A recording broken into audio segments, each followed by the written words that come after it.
नमस्कार दोस्तों, मेरा नाम है नितिन कुमार और आप देखना शुरू कर चुके हैं रुड़की हब। दोस्तों 2022 विधानसभा चुनाव सर पर हैं। 5 से 6 महीने चुनाव में रह गए हैं। सभी पार्टियों ने अपनी तैयारी पूरी कर ली है और आला नेताओं का उत्तराखंड में आना जारी है। आज हमारे साथ मौजूद हैं जितेंद्र पंवार जी, वरिष्ठ कांग्रेसी नेता हैं और विधानसभा खानपुर से तैयारी में हैं। आइए जानते हैं कि कितनी तैयारी यह विधानसभा में अपनी कर रहे हैं, जबकि आज समीकरण बदल चुके हैं। आपका स्वागत है रुड़की हब में। क्या कहेंगे सर आज? धन्यवाद नितिन जी।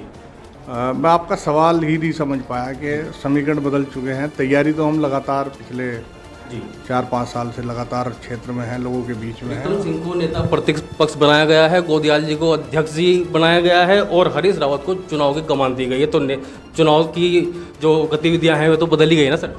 चुनाव प्रचार समिति के अध्यक्ष रावत जी बने हैं और गणेश गोदियाल जी हमारे अध्यक्ष बने हैं और माननीय प्रीतम सिंह जी नेता प्रतिपक्ष बने हैं।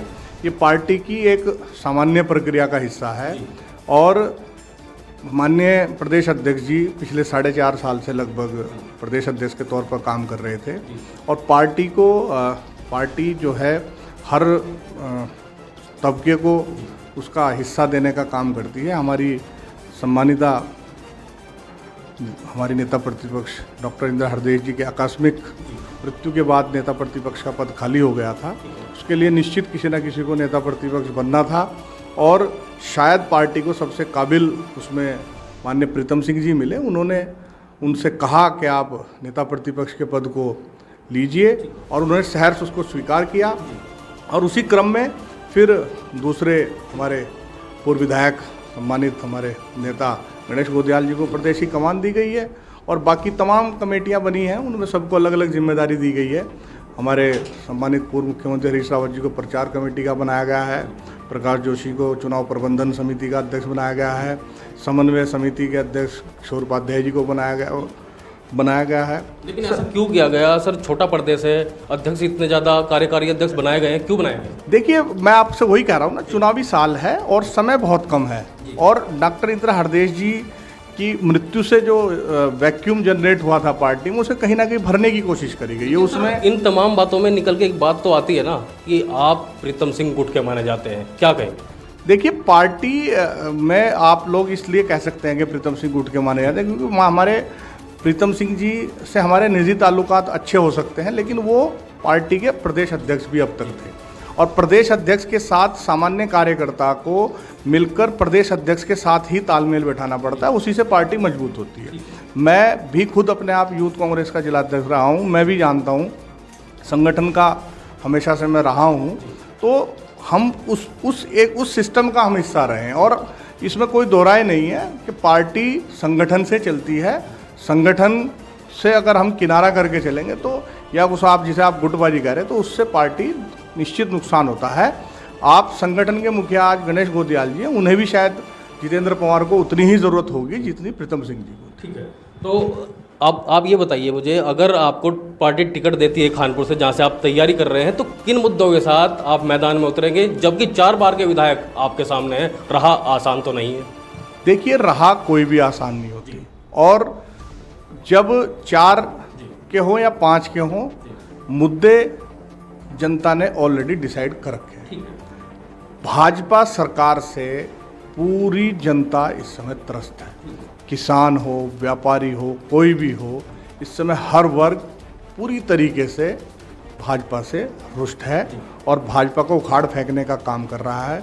और रही बात खानपुर विधानसभा की, स्पेसिफिकली अगर बात करें तो खानपुर विधानसभा किसान बहुल्य क्षेत्र है और किसान के अंदर किस प्रकार का आक्रोश है उसे मैं नहीं समझता, मुझे आपको बताने की ज़रूरत है।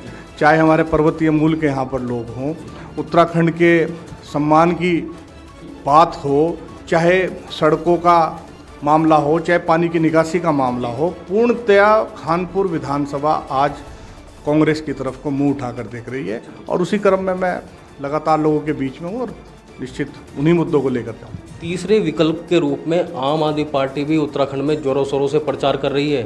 कैसी चुनौती मानेंगे आप आम आदमी पार्टी को? आला नेताओं का आना जारी है, मनीष सिसोदिया जी यहाँ आए, अरविंद केजरीवाल जी यहाँ आए, अपनी कैंपेनिंग में कोई में कसर छोड़ना नहीं चाहते। कांग्रेस क्या कहेगी इसमें? कांग्रेस तो उनको सीरियसली इसलिए नहीं ले रही है, उत्तराखंड में उनके लिए कोई स्थान नहीं है।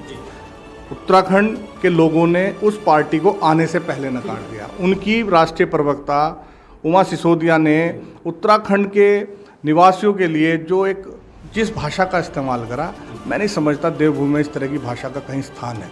चाहे भाजपा के नेता ने कहा हो, भिखमंगे कहने का काम उत्तराखंड के आमजन को कहा हो, और जिस तरीके का, मैं उन शब्दों को भी इस्तेमाल नहीं करना चाह रहा, जिस तरह का उमा सिसोदिया ने इस्तेमाल करा, तो यहाँ की जनता ने बिल्कुल मन बना लिया है, स्पष्ट मन बना लिया है। कांग्रेस पूर्ण बहुमत से यहाँ पर आ रही है।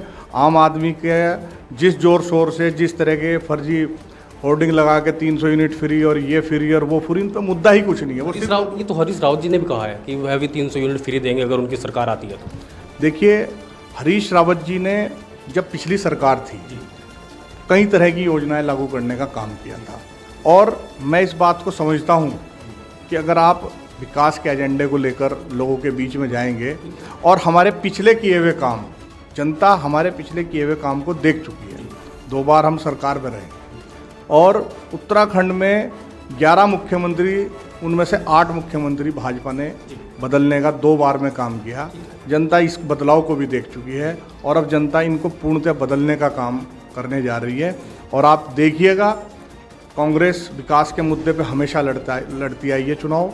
इस बार भी जो हमारा मुख्य एजेंडा होगा विकास होगा, और जो भ्रष्टाचार यहाँ पर इस समय चारों तरफ दिखाई दे रहा है उसके खिलाफ हम लड़ रहे हैं। जितेंद्र पवार जी ने अपनी बात रखी है रोड की अब के माध्यम से कि वह खानपुर से तैयारी कर रहे हैं, उनकी तैयारी जोरों शोरों से चल रही है, लेकिन आने वाले समय में गुटबाजी कितनी हावी होती है ये देखना दिलचस्प होगा। नितिन कुमार रुड़की हब से।